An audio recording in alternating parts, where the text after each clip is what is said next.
بسم الله الرحمن الرحيم تلك الرسل فضلنا بعضهم على بعض منهم من كلم الله ورفع بعضهم درجات وآتينا عيسى ابن مريم البينات وأيدناه بروح القدس ولو شاء الله ما اقتتل الذين من بعدهم من بعد ما جاءتهم البينات ولكن اختلفوا فمنهم من آمن ومنهم من كفر ولو شاء الله ما اقتتلوا ولكن الله يفعل ما يريد يا أيها الذين آمنوا أنفقوا مما رزقناكم من قبل أن يأتي يوم لا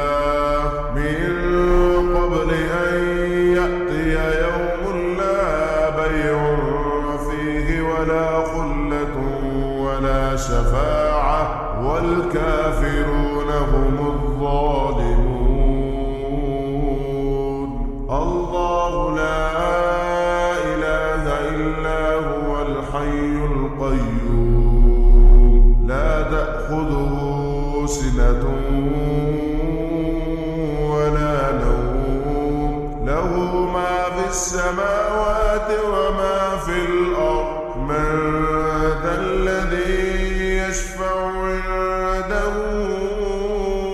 إلا بإذنه يعلم ما بين أيديهم وما خلفهم ولا يحيطون بشيء من علمه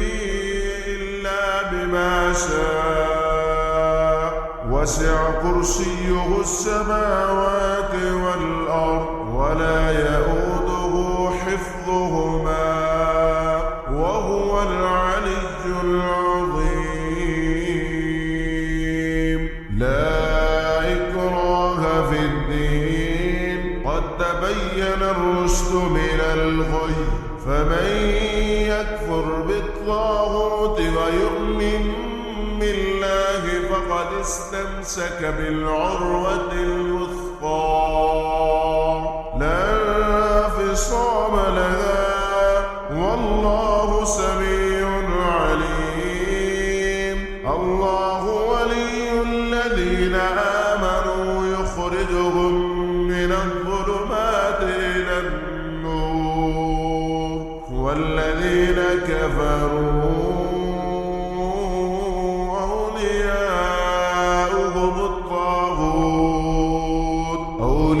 أولياؤهم الطاغوت يخرجونهم من النور إلى الظلمات أولئك أصحاب النار هم فيها خالدون ألم تر إلى الذي حاج إبراهيم في ربه أن آتاه الله الملك إذ قال إبراهيم ربي الذي يحيي ويميت قال أنا أحيي وأميت قال إبراهيم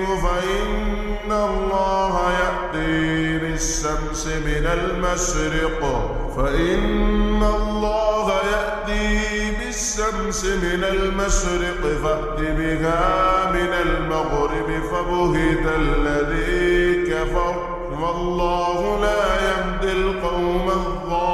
الظالمين أو كالذي مر على قرية وهي خاوية على عروشها قال أنى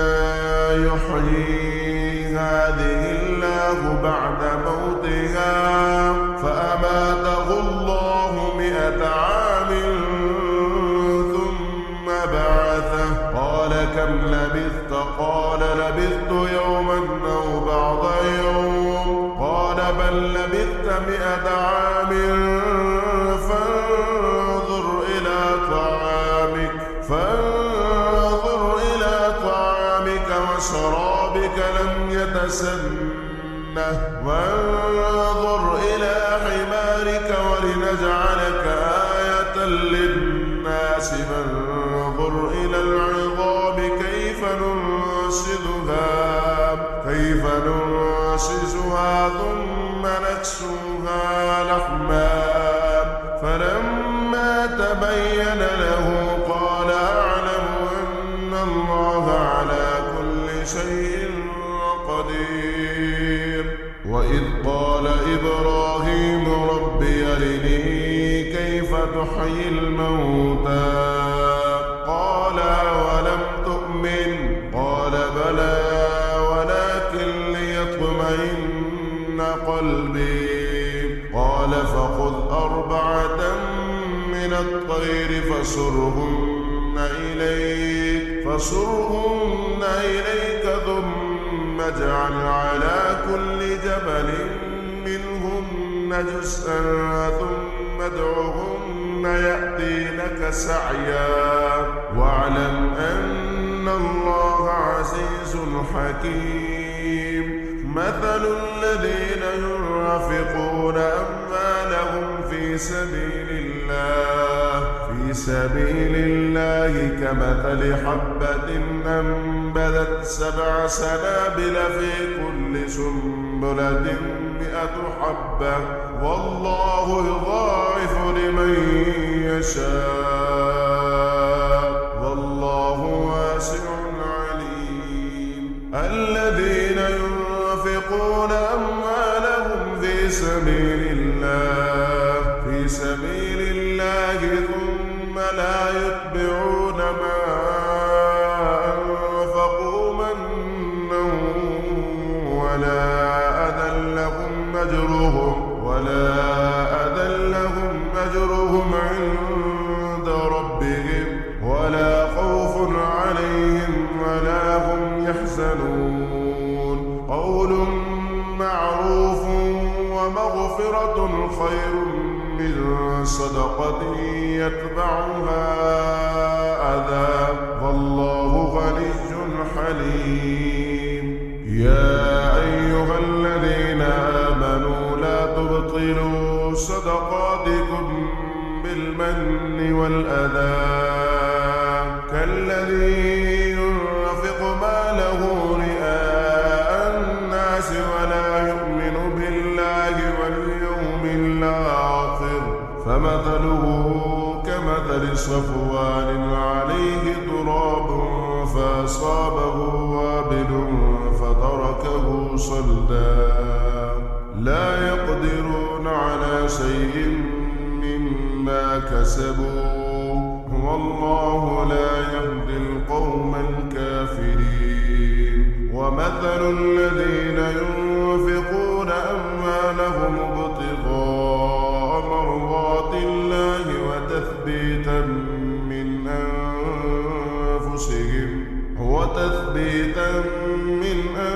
أنفسهم كمثل جنة بربوة أصابها وابل فآتت أكلها ضعفين فإن لم يصبها وابل فطل والله بما تعملون بصير. أيود أحدكم أن تكون له جنة من نخيل وأعناب تجري من تحتها الأنهار له فيها من كل الثمرات وأصابه الكبر وله ذرية ضعفاء فأصابها إعصار فيه نار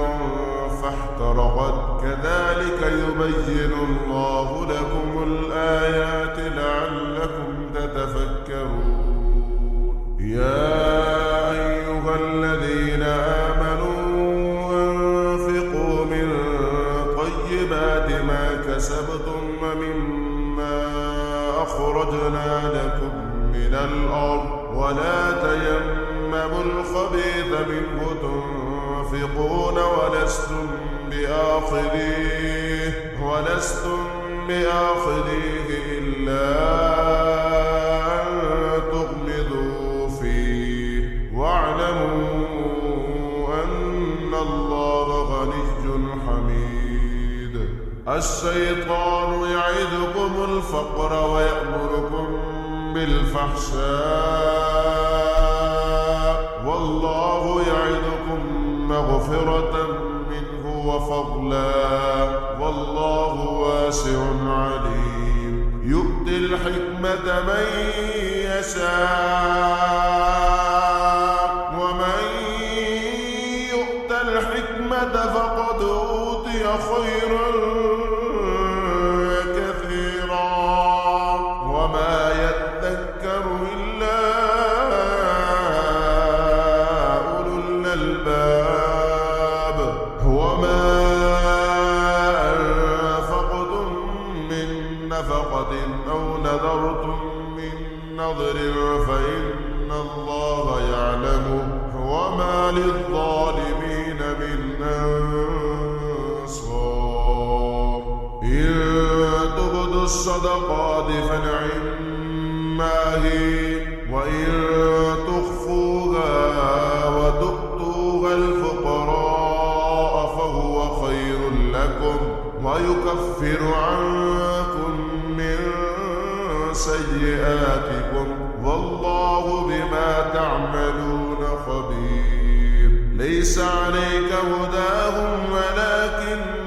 الله يهدي من يشاء وما تنفقوا من خير فلأنفسكم وما تنفقون إلا ابتغاء وجه الله وما تنفقوا من خير يوفى إليكم وأنتم لا تظلمون. للفقراء الذين أحصروا في سبيل الله لا يستطيعون ضربا في الأرض يحسبهم الجاهل أغنياء من التعفف تعرفهم بسيماهم لا يسألون الناس إلحافا وما تنفقوا من خير فإن الله به عليم. الذين ينفقون أموالهم بالليل والنهار سرا وعلانية فلهم أجرهم عند ربهم ولا خوف عليهم ولا هم يحزنون. الذين يأكلون الربا لا يقومون إلا كما يقوم الذي يتخبطه الشيطان من المس ذلك بأنهم قالوا إنما البيع مثل الربا وأحل الله البيع وحرم الربا. فمن جاءه موعظة من ربه فانتهى فله ما سلف وأمره إلى الله ومن عاد فأولئك أصحاب النار هم فيها خالدون. يمحق الله الربا ويربي الصدقات والله لا يحب كل كفار أثيم. إن الذين آمنوا وعملوا الصالحات وأقاموا الصلاة وآتوا الزكاة لهم أجرهم عند ربهم ولا خوف عليهم ولا هم يحزنون. يا أيها الذين آمنوا اتقوا الله وذروا ما بقي من الربا إن كنتم مؤمنين فإن لم تفعلوا فأذنوا بحرب من الله ورسوله وإن تبتم فلكم رؤوس أموالكم لا تظلمون ولا تظلمون وإن كان ذو عسرة فنظرة إلى ميسرة وأن تصدقوا خير لكم إن كنتم تعلمون واتقوا يوما ترجعون فيه إلى الله ثم توفى كل نفس ما كسبت وهم لا يظلمون يا أيها الذين آمنوا إذا تداينتم بدين إلى أجل مسمى فاكتبوه وليكتب بينكم كاتب بالعدل ولا يأب كاتب أن يكتب كما علمه الله فليكتب وليملل الذي عليه الحق وليتق الله ربه ولا يبخس منه شيئا فإن كان الذي عليه الحق سفيها أو ضعيفا أو لا يستطيع أن يمل هو فليملل وليه بالعدل واستشهدوا شهيدين من رجالكم فإن لم يكونا رجلين فرجل وامرأتان ممن ترضون من الشهداء أن تضل إحداهما فتذكر إحداهما الأخرى ولا يأبى الشهداء إذا ما دعوا ولا تسأموا أن تكتبوه صغيرا أو كبيرا إلى أجله ذلكم أقسط عند الله وأقوم للشهادة وأدنى ألا ترتابوا إلا أن تكون تجارة حاضرة تديرونها بينكم فليس عليكم جناح ألا تكتبوها وأشهدوا إذا تبايعتم ولا يضار كاتب ولا شهيد وإن تفعلوا فإنه فسوق بكم واتقوا الله ويعلمكم الله والله بكل شيء عليم وإن كنتم على سفر ولم تجدوا كاتبا فرهان مقبوضة فإن أمن بعضكم بعضا فليؤدي الذي اؤتمن أمانته وليتق الله ربه ولا تكتموا الشهادة ومن يكتمها فإنه آثم قلبه والله بما تعملون عليم لله ما في السماوات وما في الأرض وإن تبدوا ما في أنفسكم أو تخفوه يحاسبكم به الله فيغفر لمن يشاء ويعذب من يشاء والله على كل شيء قدير آمن الرسول بما أنزل إليه من ربه والمؤمنون كل آمن بالله وملائكته وكتبه ورسله لا نفرق بين أحد من رسله وقالوا سمعنا وأطعنا غفرانك ربنا وإليك المصير لا يكلف الله نفسا إلا وسعها لها ما كسبت وعليها ما اكتسبت ربنا لا تؤاخذنا إن نسينا أو أخطأنا ربنا ولا تحمل علينا إصرا كما حملته على الذين من قبلنا ربنا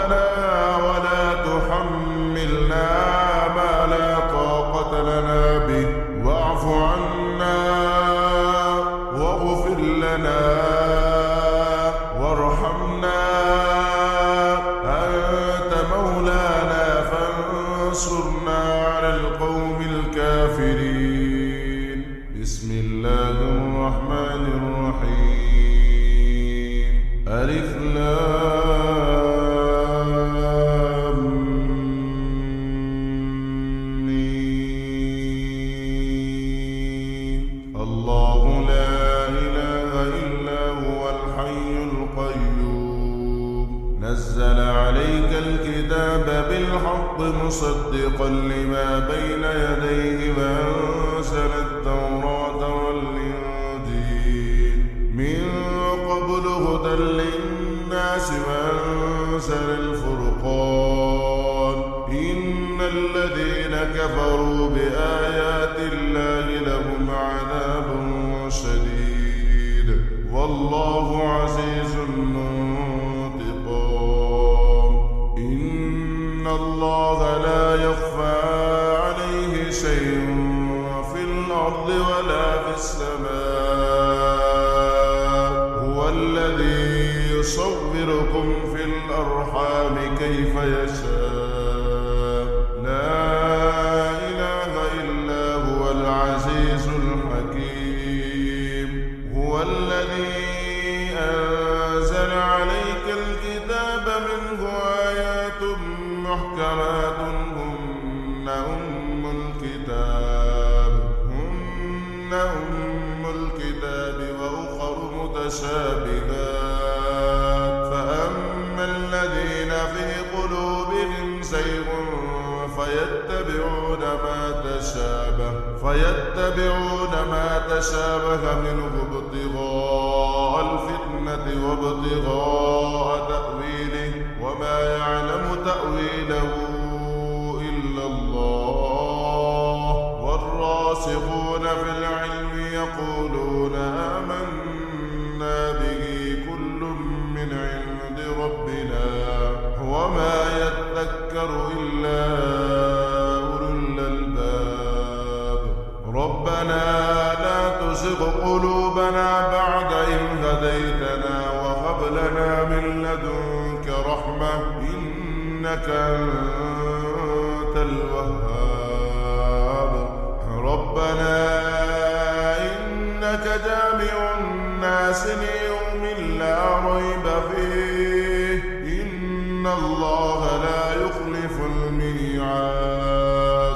إن الذين كفروا لن تغني عنهم أموالهم ولا أولادهم من الله شيئا وأولئك هم وقود النار كدأب آل فرعون والذين من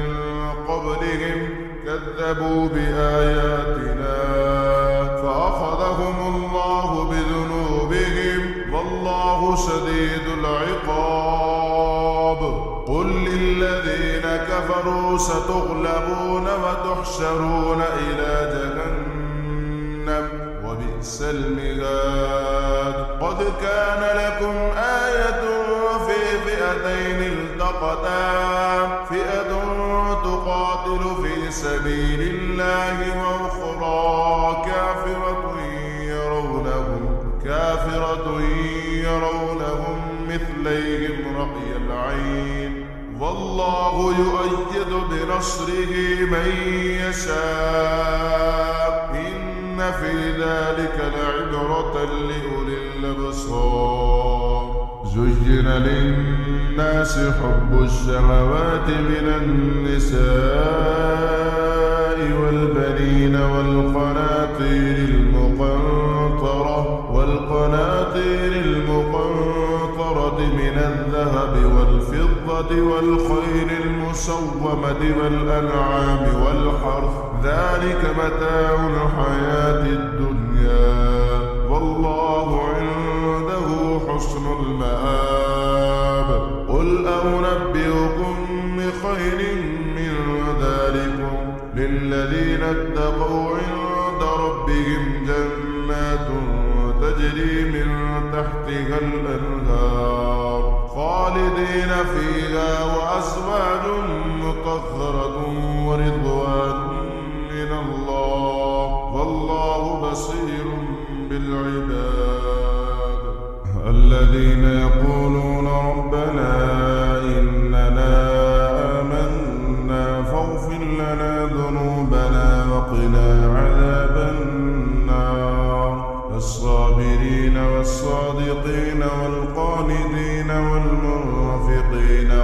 والمستغفرين بالأسحار شهد الله أنه لا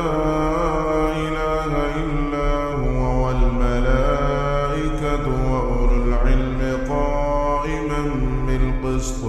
لا إله إلا هو العزيز الحكيم إن الدين عند الله الإسلام وما اختلف الذين أوتوا الكتاب إلا من بعد ما جاءهم العلم بغيا بينهم ومن يكفر بآيات الله فإن الله سريع الحساب فإن حاجوك فقل أسلمت وجهي لله ومن اتبعني وقل للذين أوتوا الكتاب والأميين أأسلمتم فإن أسلموا فقد اهتدوا وإن تولوا فإنما عليك البلاغ والله بصير بالعباد إن الذين يكفرون بآيات الله ويقتلون النبيين بغير حق ويقتلون الذين يأمرون بالقسط من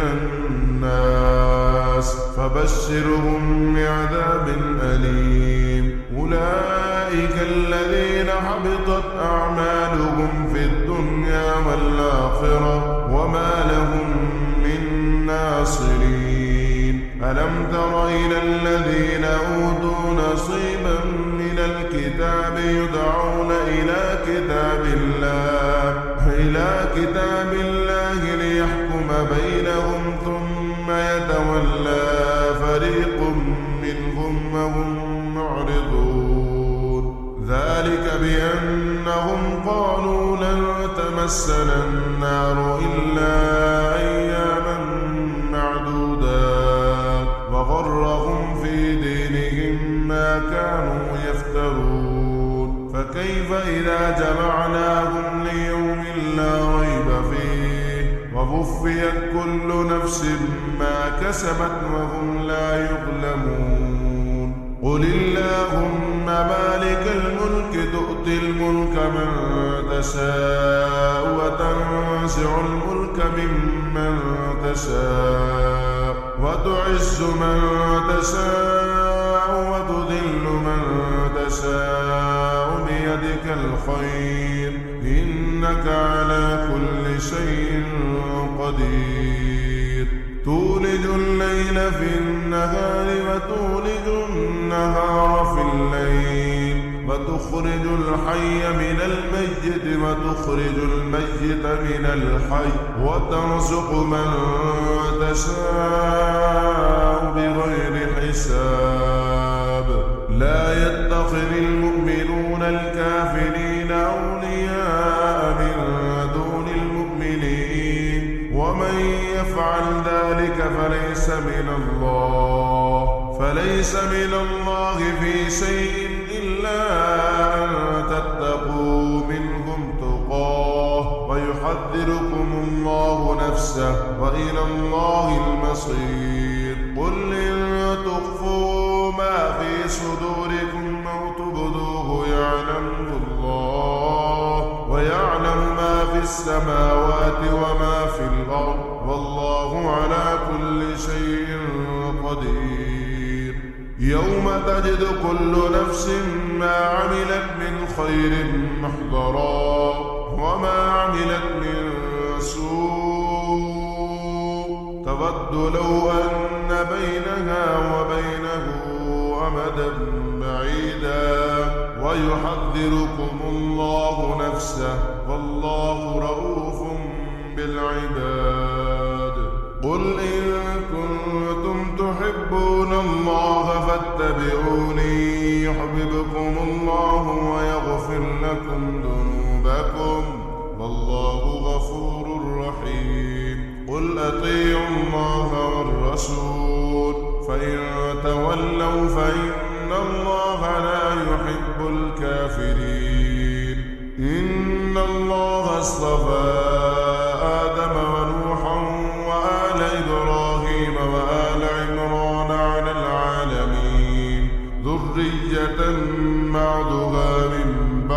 والله سميع عليم. إذ قالت امرأة عمران رب إني نذرت لك ما في بطني محررا فتقبل مني إنك أنت السميع العليم. فلما وضعتها قالت رب إني وضعتها أنثى والله أعلم بما وضعت وليس الذكر كالأنثى وإني سميتها مريم وإني أعيذها بك وذريتها من الشيطان الرجيم. فتقبلها ربها بقبول حسن وأنبتها نباتا حسنا وكفلها زكريا. كلما دخل عليها زكريا المحراب وجد عندها رزقا. قال يا مريم أنى لك هذا؟ قالت هو من عند الله إن الله يرزق من يشاء بغير حساب. هنالك دعا زكريا ربه قال رب هب لي من لدنك ذرية طيبة إنك سميع الدعاء. فنادته الملائكة وهو قائم يصلي في المحراب أن الله يبشرك بيحيى مصدقا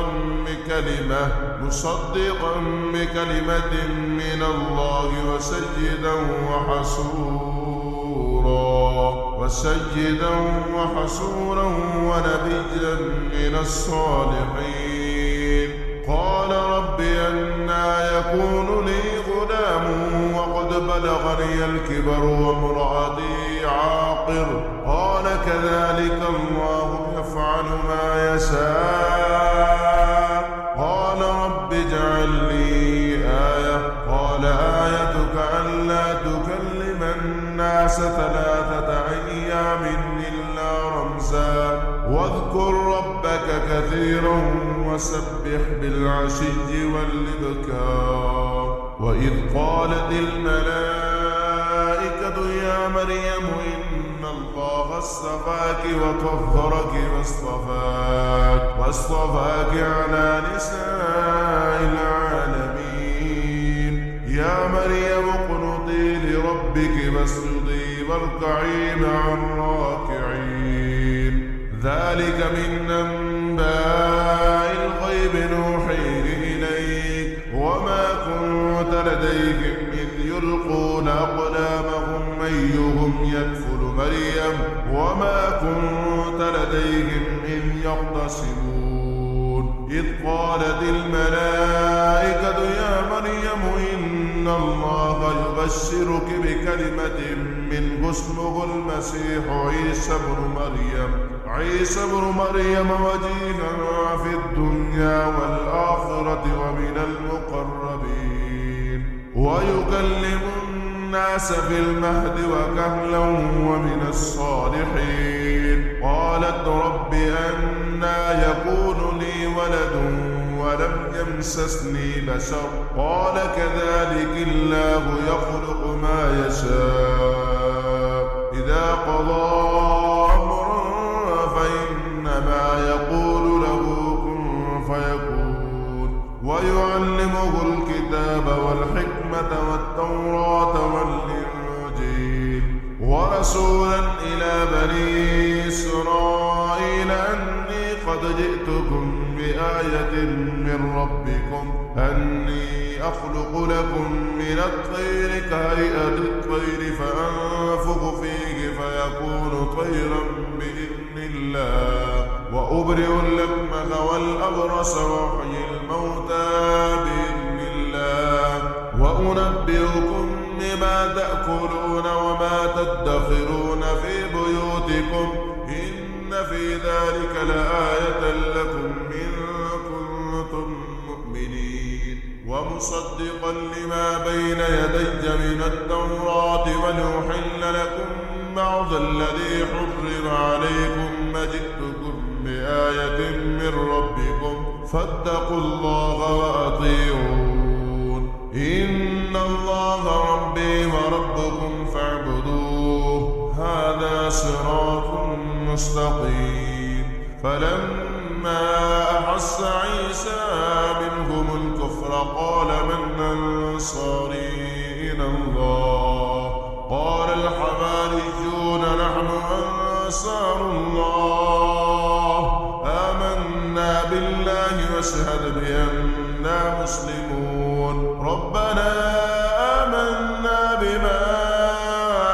أنزلت واتبعنا الرسول فاكتبنا مع الشاهدين ومكروا ومكر الله والله خير الماكرين. إذ قال الله يا عيسى إني متوفيك ورافعك إلي ومطهرك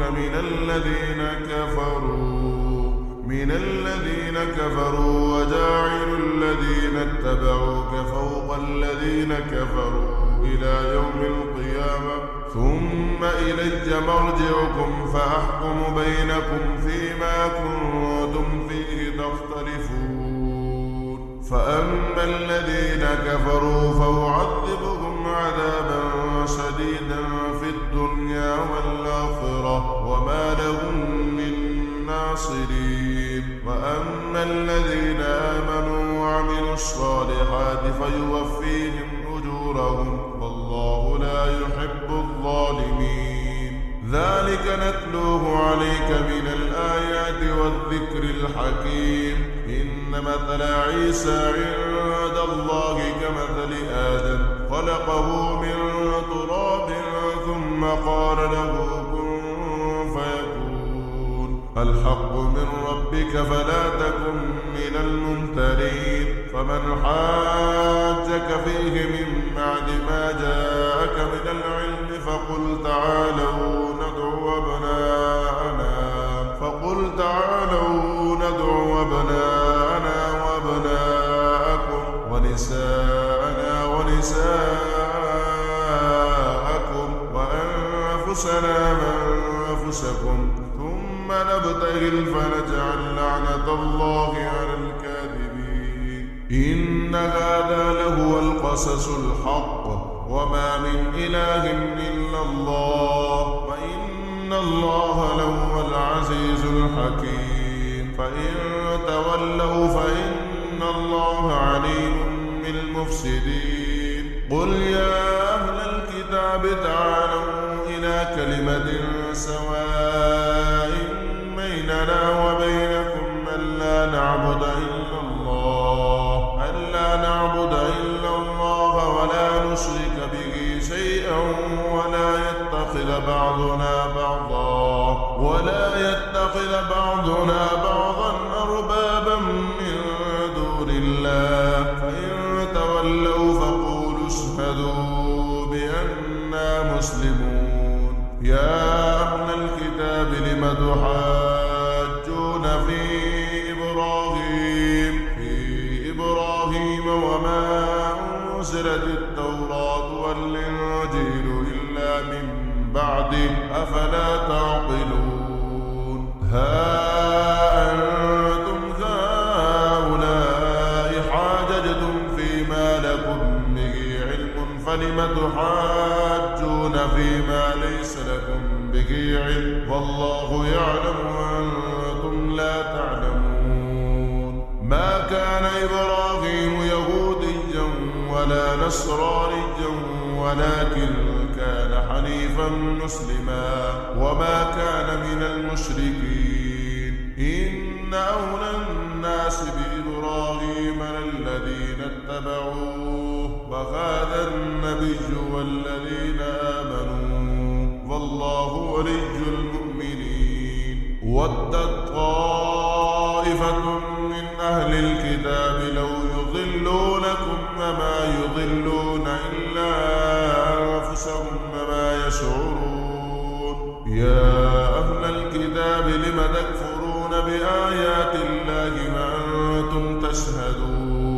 يا أهل الكتاب لم تلبسون الحق بالباطل وتكتمون الحق وأنتم تعلمون وقالت طائفة من أهل الكتاب آمنوا بالذي أنزل على الذين آمنوا وجه النهار واكفروا آخره لعلهم يرجعون ولا تؤمنوا إلا لمن تبع دينكم قل إن الهدى هدى الله أن يؤتى أحد مثل ما أوتيتم أو يحاجوكم عند ربكم قل إن الفضل بيد الله يؤتيه من يشاء والله واسع عليم يختص برحمته من يشاء والله ذو الفضل العظيم ومن أهل الكتاب من إن تأمنه بقنطار يؤده إليك ومنهم من إن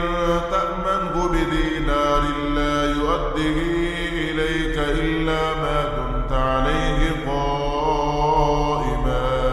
ذلك بأنهم قالوا ليس علينا في الأميين سبيل ويقولون على الله الكذب وهم يعلمون بلى من أوفى بعهده واتقى فإن الله يحب المتقين إن الذين يشترون بعهد الله وأيمانهم ثمنا قليلا أولئك لا خلاق لهم في الآخرة ولا يكلمهم الله ولا ينظر إليهم يوم القيامة ولا يزكيهم ولهم عذاب أليم وإن منهم لفريقا يلمون ألسنتهم بالكتاب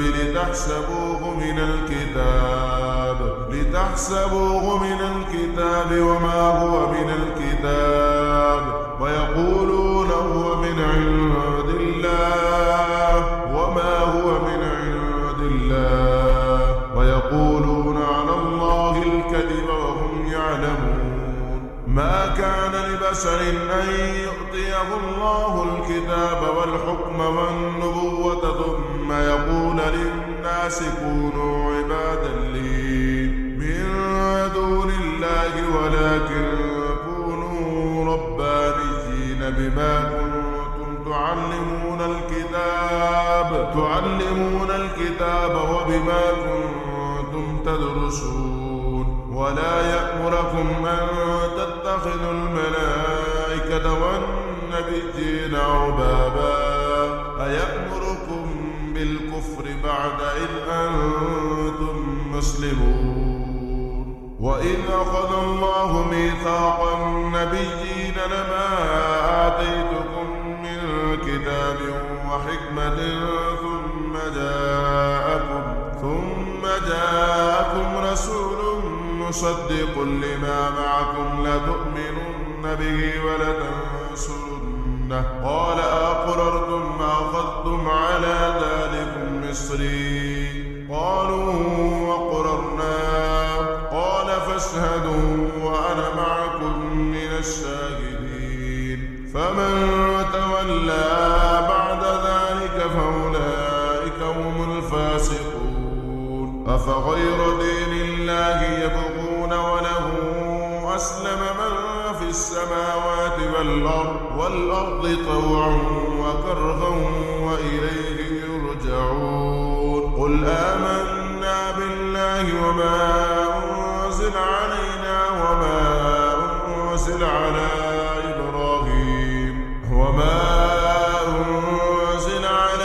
إبراهيم وإسماعيل وإسحاق ويعقوب والأسباط وما أوتي موسى وعيسى والنبيون من ربهم لا نفرق بين أحد منهم ونحن له مسلمون ومن يبتغ غير الإسلام دينا فلن يقبل منه وهو في الآخرة من الخاسرين. كيف يهدي الله قوما كفروا بعد إيمانهم وشهدوا أن الرسول حق وجاءهم البينات والله لا يهدي القوم الظالمين. أولئك جزاؤهم أن عليهم لعنة الله والملائكة والناس أجمعين خالدين فيها لا يخفف عنهم العذاب ولا هم ينظرون إلا الذين تابوا من بعد ذلك وأصلحوا فإن الله غفور رحيم. إن الذين كفروا بعد إيمانهم ثم ازدادوا كفرا لن تقبل توبتهم وأولئك هم الضالون. إن الذين كفروا وماتوا وهم كفار فلن يقبل من أحدهم ملء الأرض ذهبا ولو افتدى به.